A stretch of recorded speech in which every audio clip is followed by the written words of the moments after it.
Yo, what's good? You are tuned into Hashing It Out with Hatchicist. Let's get it. First time I got high. So, this was back in like 2003, 2004-ish. I had to be like 14, 13-ish. Little young bucks, fresh off the poach. So, I was taking one of my little homies back home. I think it was Montel. Yeah, my homie Montel. Yeah, he was like 2 years younger than me, so shit, I was like 12 or something like that back then.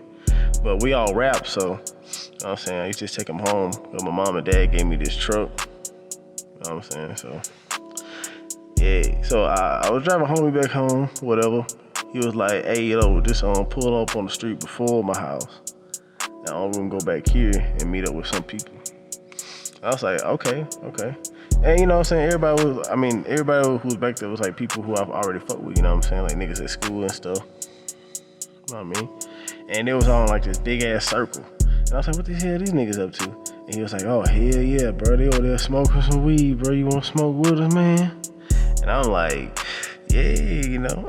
I'm like, yeah, all right, yeah, you know. Granted the fact I ain't smoked weed to this point, you know what I'm saying? But I can't let Lil Homie know that, cause Lil Homie over here smoking every damn day, you know what I'm saying? With all the niggas and shit. So anyway, I jump in the circle with homie. Like, I jump in at a point where like it's gonna take a little minute for that blunt to hit me. So I'm like, okay, cool, perfect. You know what I'm saying? I got a little time to like prep mentally.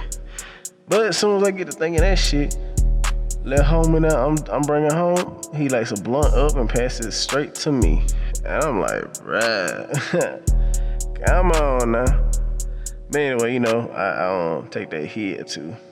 I just pass it on to the left. And I don't know how many times I hit that shit. It's probably, I think the first time I ever smoked weed, I hit that shit like maybe 3 to 4 times. I ain't hit it no ridiculous amount. But man, when I shit you not, bruh, like I was high for like 2 damn days of that shit. I remember going home, going to sleep, waking up the next day, still fucking high. I was higher than a motherfucker. Bruh. Yeah, I remember, I think I was like writing songs and shit at the time too. I think I blew through like 3 songs within that time frame. So I was like, okay, well, I definitely get used to like doing this shit right here. But like, man, bro. But being high for like 2 or 3 days, bro, man, that shit was crazy. I was like, man, I don't think I need to fuck with this shit no more. Then I came down and then rinse and repeat. I was smoking with like these other kids or whatever. And, you know what I'm saying, shit just kept progressing. First time I did a paid commission for a motherfucker. Man, this shit, oh my God. I was irritated like a motherfucker, man. I remember this motherfucker and everything. Like, I might turn up on this one, though. I might. I don't know, I'm gonna try to keep my composure, though. Okay, so homie's name was Steve McGill. Cool. Steve McGill was the owner of, I think, like 2 or 3 nightclubs in Columbia, Mississippi at the time. This was like 2010, 2009-ish. I just got through learning the programs or whatever. I got into a comfortable point to where I feel like I could like charge. So I try to charge him like $60 per flyer. But this nigga, for so like he talked me down to like maybe like I think 40 or probably 35 or something like that, little sleazy ass dude or whatever.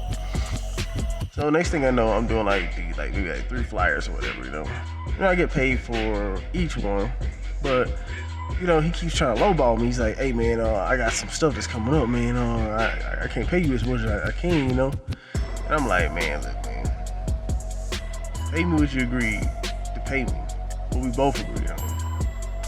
I'm saying there won't be no hard issues or whatever. But from the tone of this conversation, you already know there's some tension that's still there. You know what I'm saying? This is 12 years ago. I still ain't talked to homie yet, because, you know what I'm saying, motherfucker fucked over me and my boys hardcore. But anyway, the flyer games, that wasn't like, alright, he actually paid for that shit. But then it was a point where he was like booking us for shows and shit. He was like, yeah, you know, y'all come through, y'all rap and stuff, y'all do y'all thing. You know, we got alcohol, we got all this. You know, y'all have a good ass time and stuff. And I'm like, okay, well, you know, at the time, I had just started drinking and stuff. So why the fuck not? I think I was probably back home from college or some shit. Yeah, it did. Matter of fact, yeah, I took the semester off, so I was at home in Mississippi for like 2.5 months or something.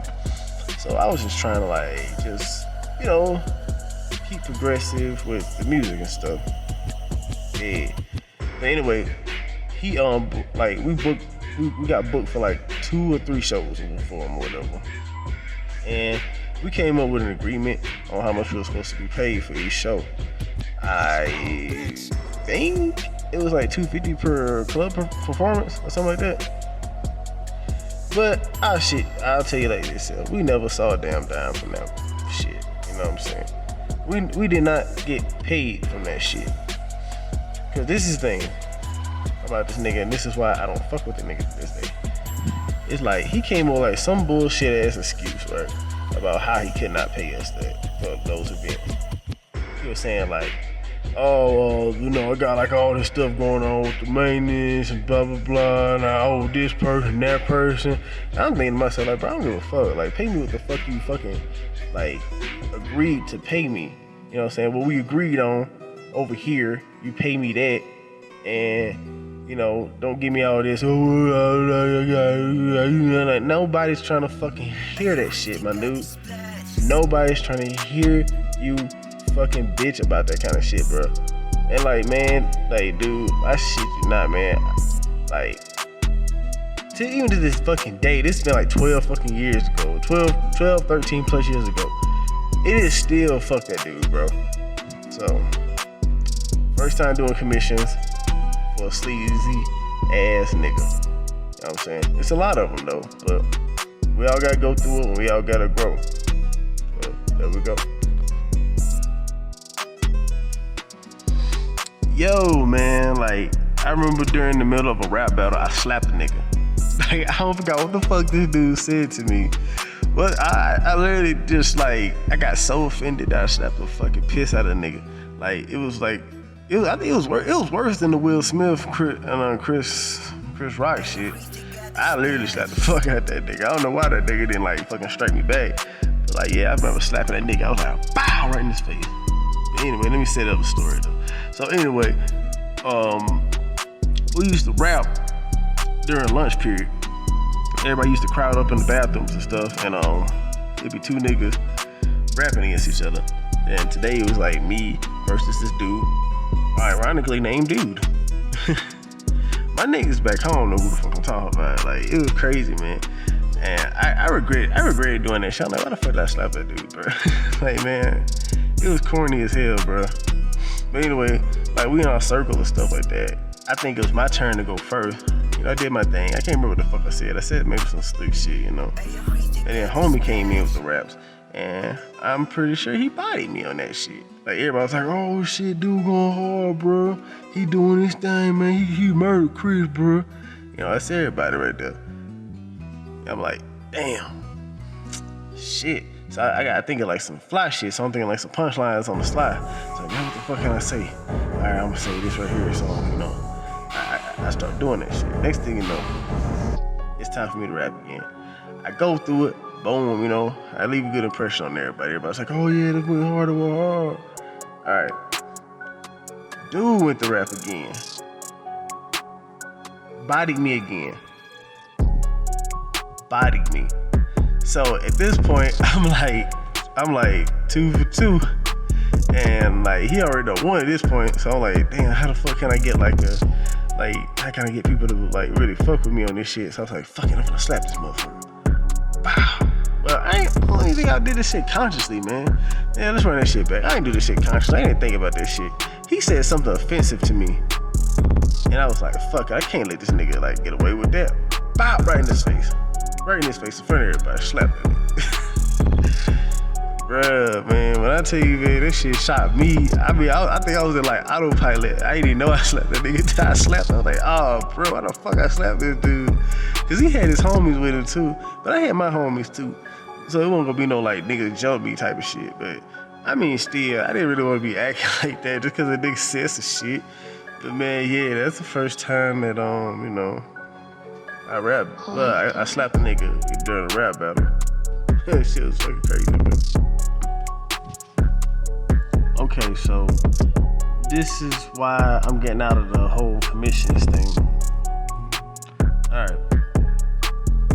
So, like, I don't know, it's just kind of hard for me to get motivated about the shit sometimes, you know, because everybody who I fuck with, you know, we come to an agreement on what price we're gonna, you know, run with and stuff, but sometimes I'm just like, bro, I'm tired as hell from my job, my 9 to 5 or whatever, shit. You know what I'm saying? And then other times it's just like, motherfuckers be lowballing you. It's like I say a price and next thing you know, homie be like, oh, well, you know, can you go a little lower, you know? I'm like, my nigga, you already got a discount. You want a discount on top of a discount. That's what the fuck I'm talking about, bro. So, like man, it's commissions, bro. Like, I'm just gonna finish up the commissions that I've already agreed to do, and that's gonna be it. Because, like, man, I don't know, I just lost love for it. It's like, you know what I'm saying? I don't mind. Like, I love drawing and stuff, and I love creating people's stuff, but I want to work on my own shit. I want to work on South Afghanistan. That's the comic that I'm working on right now. Damn, I want to go fuck with that. Stop the video and go and just check out the shit that's in my YouTube or whatever, or go to my IG. Matter of fact, you'll have more luck on IG. Go on my IG, look around, you'll see a lot of the characters I'm fucking with that I'm creating and stuff right now. So yeah, though, man, these commissions, bro, they be taken away from a nigga's main criteria. You know what I'm saying? Probably didn't use the right word with that one. Main focus. Let's hear her say that. Fucking with a nigga's focus. So yeah, slowly getting out of that. I think I got like one more commission I need to fuck with, and after that, I'm done. Like I said, I don't know, man. It's just I lost love for it. Another thing that used to really just fuck me over is these damn niggas who wanna pay you secondary after you done did the work. Man, fuck a nigga that. Man, fuck a motherfucker that's trying to goddamn pay me after I do all the work. A nigga got me like that, like, man, I think maybe like 2 or 3 or 4 or 5 years ago. Like, I sat up here and did all the goddamn work to this picture, made it look perfect, did all the shading. You know what I'm saying? I went above and fucking beyond just for this nigga not to hit me back up and just act like we never even talked. Like, I spent so fucking long on that goddamn picture too. Man, if that nigga would've been right in front of me, I probably would've fucking smacked him in his fucking face. You know what I'm saying? For swole his jaw up like Buffett booty, my nigga. Like, real talk, man. That nigga really fucking got over on me. I done did all this goddamn work just for you to ghost me. Man. Madder than a motherfucker, bro. But anyway, I got words of advice to anybody who's doing commissions or anything that's like, you know, someone telling you like, hey, you know, I want you to do this or whatever. Get the goddamn, make a deposit in your agreements or whatever you got going on.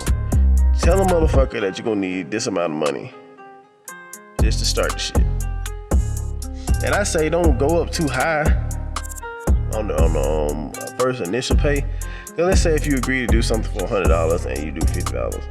Now, I'll be excited to get $50, but I have had commissions that I say like, okay, well, I'm agreeing to do this at like, let's say at $40, right? And a nigga give me like, a nigga pay me $20, right? For the initial starter fee. So anyway, how much is left after he pays me the $20 for the $40 fee of doing this project?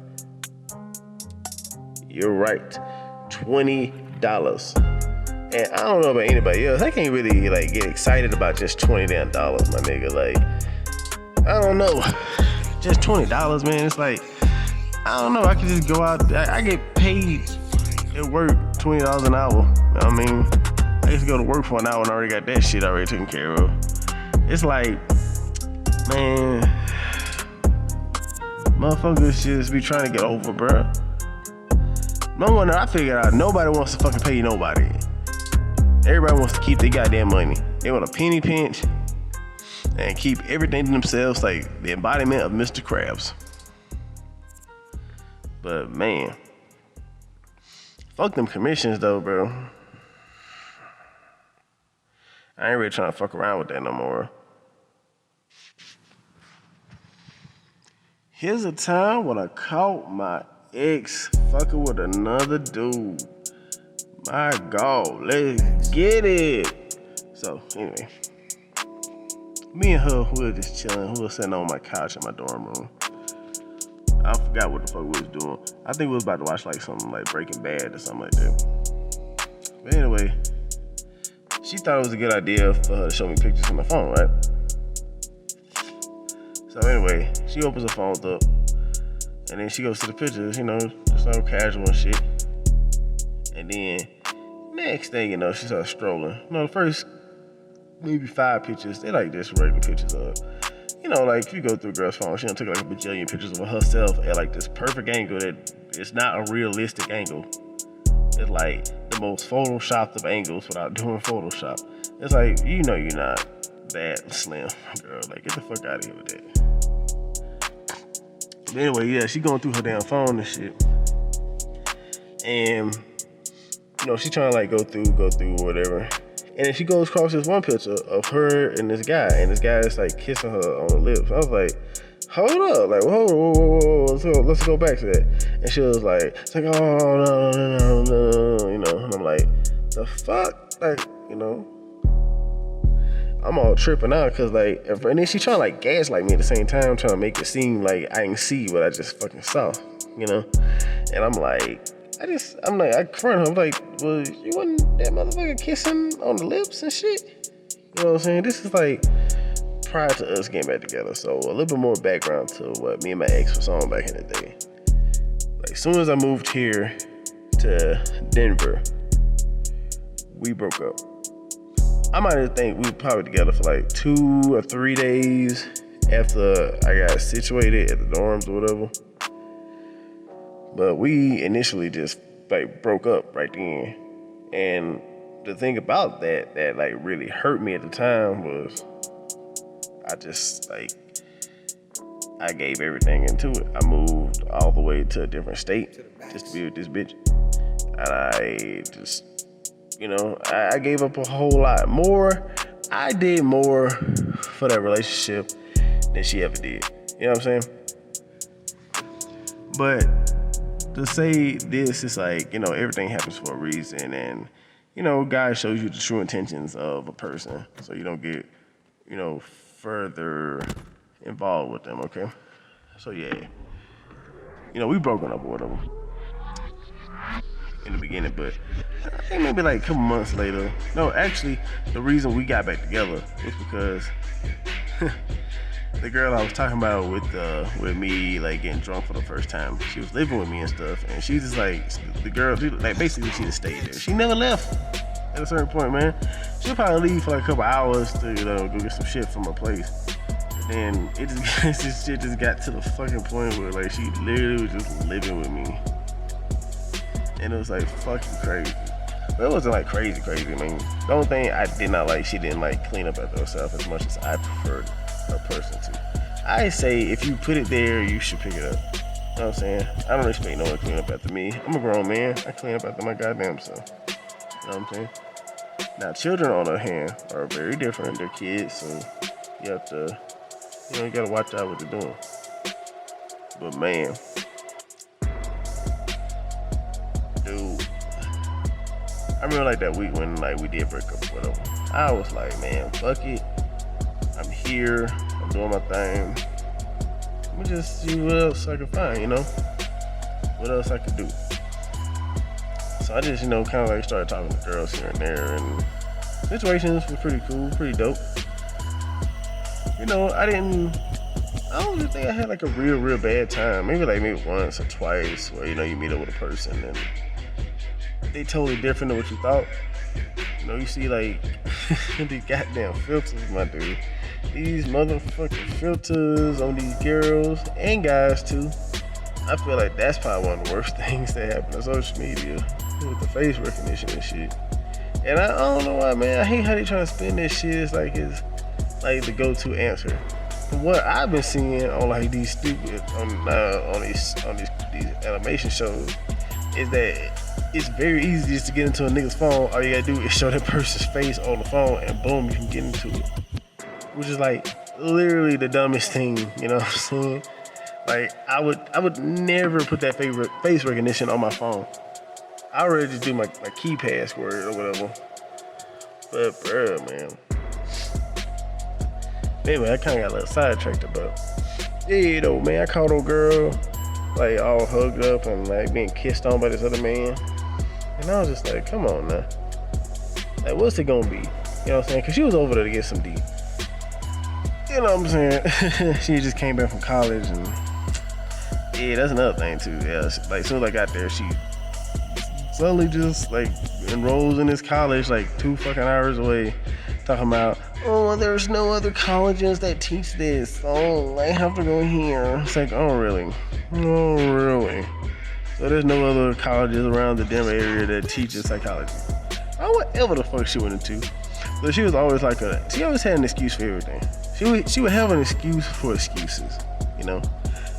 One thing that I'm happy about is I do not have her back. I do not have her in my life.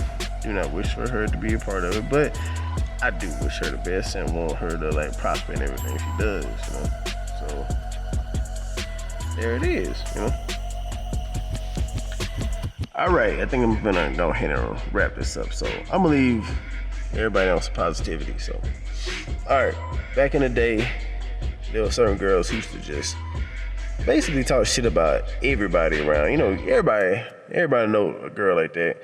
No matter who she talking about, she gonna talk her shit about that person. So anyway, I started growing my dreads out and shit. And I remember like some girl was like telling me, it's like, you don't look good with that. You ain't gonna look good with no dreadlocks, Chris. Don't grow that shit out. Okay, at first I was like, you know what, maybe I shouldn't grow it out.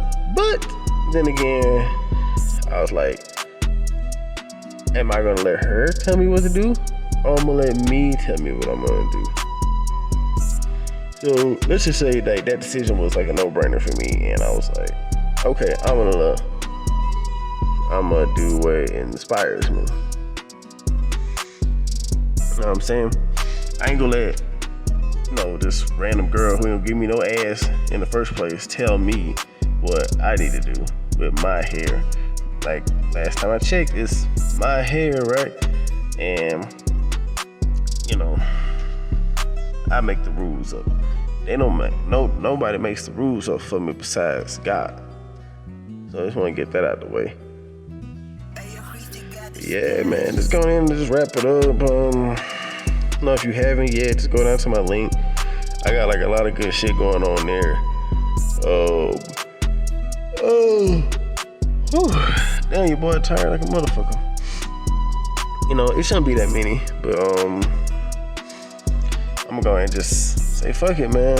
Like, I want to thank everybody for getting into the podcast with me, and you're just like family, right? You get the family treatment around this motherfucker.